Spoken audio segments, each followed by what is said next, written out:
Hello, Bill Molyneux here for Bill's History World with none other than Goober, the Traveling Bear. And we're at Fort Frederick State Park. We've made a lot of videos here, but we've never stopped to visit the historical exhibit and park information. So we're going to take a look in here. And right off the bat, there's some brass signage here. Eagle Scout Project, Daniel Young, 1999, Boy Scout Troop 17. Wow.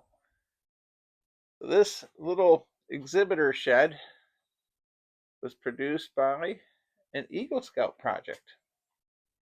A place of arms would be absolutely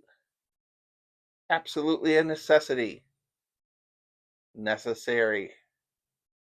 All right, throughout the 18th century, the major colonial powers of France and Great Britain were trying for the control of North America.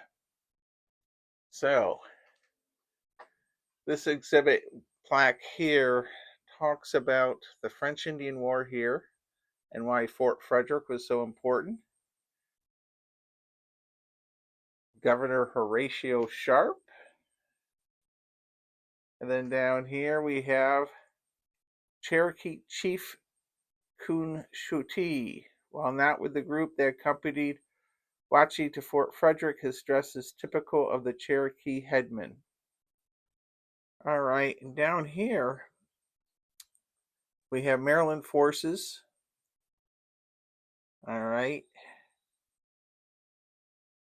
a variety of uniforms. Now we come over here on this placard. During the American War for Independence, Fort Frederick was revitalized for military purposes. The Continental Congress turned the fort into a prison camp to house British soldiers. As a result, the fort became extremely overcrowded, and while local militia usually guarded the prisoners, escape attempts were frequent. Following the war, finding no further use of the fort, the state of Maryland sold the fort and 99 acres of land at public auction in 1790. And here we have Continental soldiers and a wagon. Nathan Williams, the family photograph near the fort. Nathan is the white-haired man seated at the right. All right, and he was African American. Throughout most of the 19th century, Nathan Williams, an African American who had purchased the property in 1860, farmed Fort Frederick. Williams and his family were very successful in the venture of acquiring additional land and constructing several dwellings, as well as a barn in the southwest bastion of the fort. Also, during the 51 years of occupation by the Williams family, one of the Washington County's first schools for African Americans was established on the property. During his tenure as owner of Fort Frederick, Nathan Williams dismantled most of the northwest bastion in order to construct the barn pictured here. Okay. Now, the fort and surrounding grounds were used for agricultural purposes until the outbreak of the American Civil War. By this time, the barracks had disappeared and the fort was little more than a large stone wall. During the winter of 1861-62, a company of Union soldiers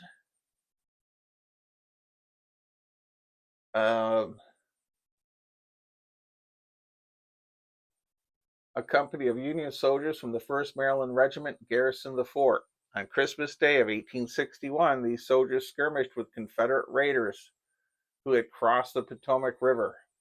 The main theater of action shifting elsewhere in 62, the fort was again abandoned. This was the final instance of the fort's military purpose, use as military. Throughout the 19th century, the fort's walls became overgrown with vegetation.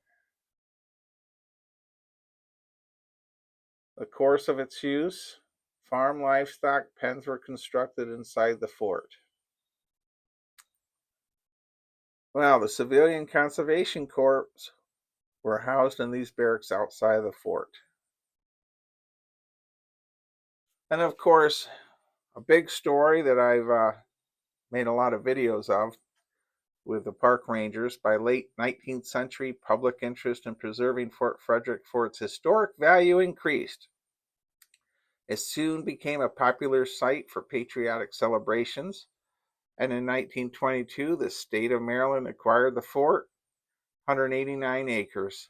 During the 1930s, a civilian conservation corps established a camp at Fort Frederick. The CCC performed archaeological excavations, reconstructed the fort walls, and capped the fort's original building foundations as ground level. The important work of the CCC ensured the preservation of Fort Frederick and enabled the development of the site as a state park. And here we have some civilian conservation corps workers there. All right, wow. And then over on this wall, there's quite a bit to see in this little building. Today, Fort Frederick State Park continues to operate as an educational facility. All right, and they have many different events, along with reenactments, living history programs, the Great Market Fair in April. Archaeology work is still being done, and flag raising. And then over here we have our map of the fort. There's our fort and the entire park, picnic area. A lot to see at Fort Frederick, and a lot of history here. All right, well, that's it for this video. Stay safe, be kind, be courteous, and don't forget, there's a lot of history to be seen here at Fort Frederick in Big Pool, Maryland. Hello, Bill Molyneux here with Goober the Traveling Bear for Bill's History World. And you know what? We're at Fort Frederick State Park, one of our favorite historic sites. And they just got in some new signage to tell the story of Fort Frederick. And Goober said we have to at least let people know about it. There's the colonial governor of Maryland, Horatio Sharp. All right, so these placards, they tell the story of Fort Frederick. And the reason the fort is stone, which I've covered in many videos, is so it can't be burnt down. All right, now, so this is a nice placard here, a nice piece of signage. It tells you how the fort actually was built. Okay, and then turf cover.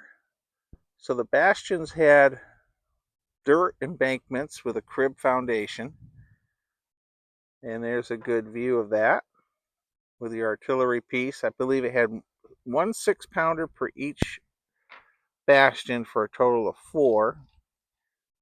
I do not believe it had a gun in the courtyard, in the parade ground. All right, the fort wall is not one, but rather 2 walls with rubble filled between. The stone wall is approximately 18 feet high and encloses 2 acres of land. The fort's design is the Vauban style created by French engineer Sebastien Vauban.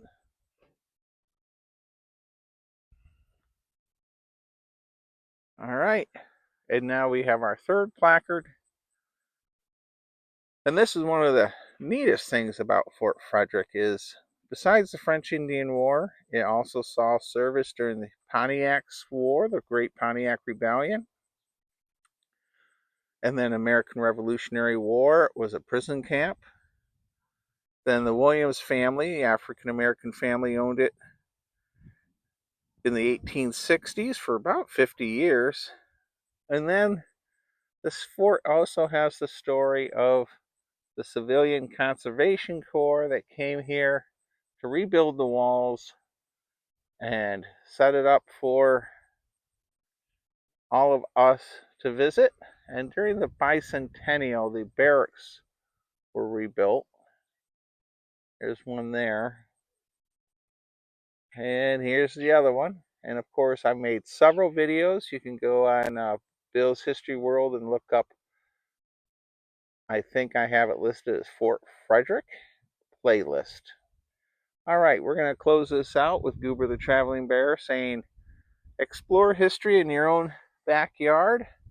You never know what you might learn. Stay safe, be kind, and be courteous, everyone. And thank you for watching. And don't forget to subscribe.